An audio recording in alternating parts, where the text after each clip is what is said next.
Then David fled from Naioth at Ramah and went to Jonathan and asked, "What have I done? What is my crime? How have I wronged your father, that he is trying to kill me?" "Never," Jonathan replied. "You are not going to die. Look, my father doesn't do anything, great or small, without letting me know. Why would he hide this from me? It isn't so." But David took an oath and said, "Your father knows very well that I have found favor in your eyes," and he has said to himself, "Jonathan must not know this or he will be grieved. Yet as surely as the Lord lives and as you live, there is only a step between me and death." Jonathan said to David, "Whatever you want me to do, I'll do for you." So David said, "Look, tomorrow is the new moon feast, and I am supposed to dine with the king, but let me go and hide in the field until the evening of the day after tomorrow. If your father misses me at all, tell him, 'David earnestly asked my permission to hurry to Bethlehem, his hometown, because an annual sacrifice is being made there for his whole clan.' If he says, 'Very well,' then your servant is safe. But if he loses his temper, you can be sure that he is determined to harm me. As for you, show kindness to your servant, for you have brought him into a covenant with you before the Lord. If I am guilty, then kill me yourself. Why hand me over to your father?" "Never," Jonathan said. "If I had the least inkling that my father was determined to harm you, wouldn't I tell you?" David asked, "Who will tell me if your father answers you harshly?" "Come," Jonathan said. "Let's go out into the field." So they went there together. Then Jonathan said to David, "I swear by the Lord, the God of Israel, that I will surely sound out my father by this time the day after tomorrow. If he is favorably disposed toward you, why not send you word and let you know? But if my father intends to harm you, may the Lord deal with Jonathan, be it ever so severely, if I do not let you know and send you away in peace. May the Lord be with you as he has been with my father. But show me unfailing kindness like the Lord's kindness as long as I live, so that I may not be killed, and do not ever cut off your kindness from my family, not even when the Lord has cut off every one of David's enemies from the face of the earth." So Jonathan made a covenant with the house of David, saying, "May the Lord call David's enemies to account." And Jonathan had David reaffirm his oath out of love for him, because he loved him as he loved himself. Then Jonathan said to David, "Tomorrow is the new moon feast. You will be missed, because your seat will be empty. The day after tomorrow, toward evening, go to the place where you hid when this trouble began, and wait by the stone Ezel. I will shoot 3 arrows to the side of it, as though I were shooting at a target.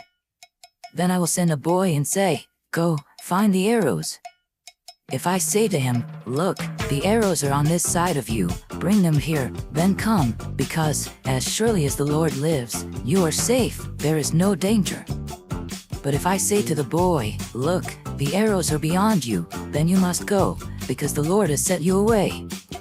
And about the matter you and I discussed, remember, the Lord is witness between you and me forever." So David hid in the field, and when the new moon feast came, the king sat down to eat. He sat in his customary place by the wall, opposite Jonathan, and Abner sat next to Saul, but David's place was empty. Saul said nothing that day, for he thought, "Something must have happened to David to make him ceremonially unclean, surely he is unclean." But the next day, the second day of the month, David's place was empty again. Then Saul said to his son Jonathan, "Why hasn't the son of Jesse come to the meal either yesterday or today?" Jonathan answered, "David earnestly asked me for permission to go to Bethlehem. He said, 'Let me go, because our family is observing a sacrifice in the town and my brother has ordered me to be there. If I have found favor in your eyes, let me get away to see my brothers.' That is why he has not come to the king's table." Saul's anger flared up at Jonathan and he said to him, "You son of a perverse and rebellious woman. Don't I know that you have sided with the son of Jesse to your own shame and to the shame of the mother who bore you? As long as the son of Jesse lives on this earth, neither you nor your kingdom will be established. Now send someone to bring him to me, for he must die. Why should he be put to death? What has he done?" Jonathan asked his father. But Saul hurled his spear at him to kill him. Then Jonathan knew that his father intended to kill David. Jonathan got up from the table in fierce anger. On that second day of the feast he did not eat, because he was grieved at his father's shameful treatment of David. In the morning Jonathan went out to the field for his meeting with David. He had a small boy with him, and he said to the boy, "Run and find the arrows I shoot." As the boy ran, he shot an arrow beyond him. When the boy came to the place where Jonathan's arrow had fallen, Jonathan called out after him, "Isn't the arrow beyond you?" Then he shouted, "Hurry! Go quickly! Don't stop!" The boy picked up the arrow and returned to his master. The boy knew nothing about all this, only Jonathan and David knew. Then Jonathan gave his weapons to the boy and said, "Go, carry them back to town." After the boy had gone, David got up from the south side of the stone and bowed down before Jonathan 3 times, with his face to the ground. Then they kissed each other and wept together, but David wept the most. Jonathan said to David, "Go in peace, for we have sworn friendship with each other in the name of the Lord, saying, 'The Lord is witness between you and me, and between your descendants and my descendants forever.'" Then David left, and Jonathan went back to the town.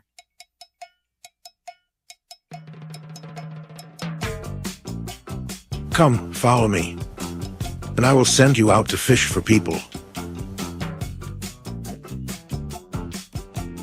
I hope and I pray that the Spirit of God, the Almighty, is with you, and that His Son and His Holy Spirit bless you and your family throughout eternity.